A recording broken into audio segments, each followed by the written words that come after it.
Hello' everyone, কি খবৰ আপোনালোকৰ আৰু আপোনালোক সকলোলৈকে মোৰ ইউটিউব চেনেল কাকুজ হ'বলৈ পুনৰবাৰ স্বাগতম জনাইছোঁ। আৰু এয়া হৈছে আমাৰ নাৰ্চেছ উইকৰ ছেকেণ্ড এণ্ড ফ'ৰ্থ ডে দেই। আৰু মাজতে থাৰ্ড ডেটো আমাক ৰেষ্ট ল'বৰ কাৰণে গেপ দিয়া হৈছিলে। আৰু ছেকেণ্ড ডে আছিলে competition, spot painting, quiz competition, poem recitation, আকস্মিক বক্তৃতা যিটোক কয় এক্সটেম্পৰ স্পীচ, এইবিলাক দেই।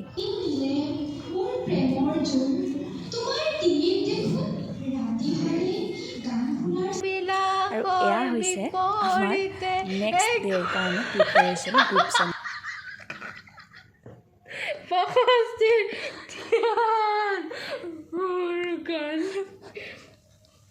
মোৰ গান হওক বহু আস্থাহীনতাৰ বিপৰীতে গভীৰ আস্থাৰ গান।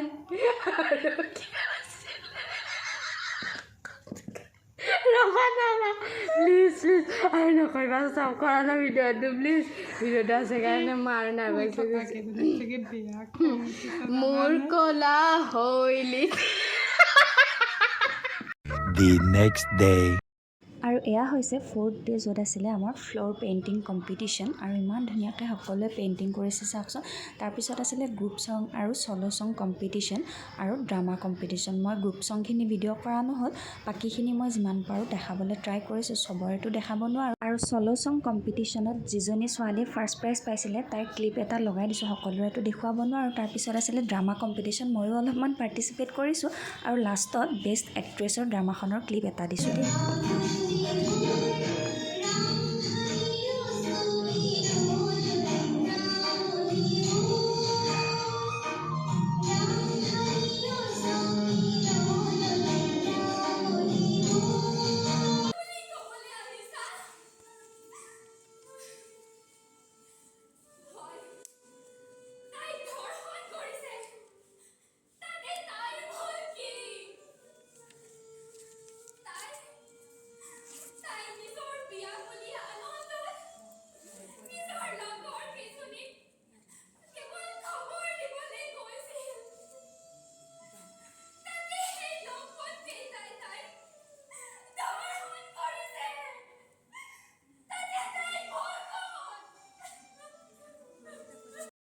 জীৱনত প্ৰথমবাৰৰ বাবে ড্ৰামা কৰিছোঁ দেই, প্ৰাইজৰটো কথা নহয় বাৰু।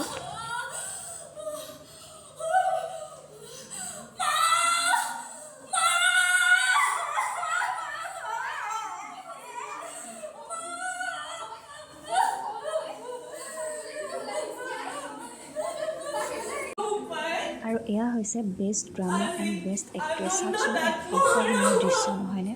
আজিকালি সাধাৰণতে চলি থকা ঘৰবিলাকত এজনী মাতৃৰ এনেকুৱা অৱস্থা দেখা পোৱা যায়, যাক বৃদ্ধাশ্ৰমত থ'বৰ কাৰণে বহুত প্ৰচেষ্টা চলোৱা হয়। কিন্তু মই ভাবোঁ যে যিগৰাকী মাতৃয়ে তুলি তালি ডাঙৰ দীঘল কৰে, সেইজনী মাতৃক বৃদ্ধাশ্ৰমত থোৱাৰ কথা কেতিয়াও ভবাটো উচিত নহয়। সেয়েহে সকলোলৈকে মোৰ ফালৰ পৰা এটা ৰিকুৱেষ্ট থাকিল, তেনেকুৱা নকৰিব। আৰু আজিলৈ সামৰিছোঁ, ধন্যবাদ।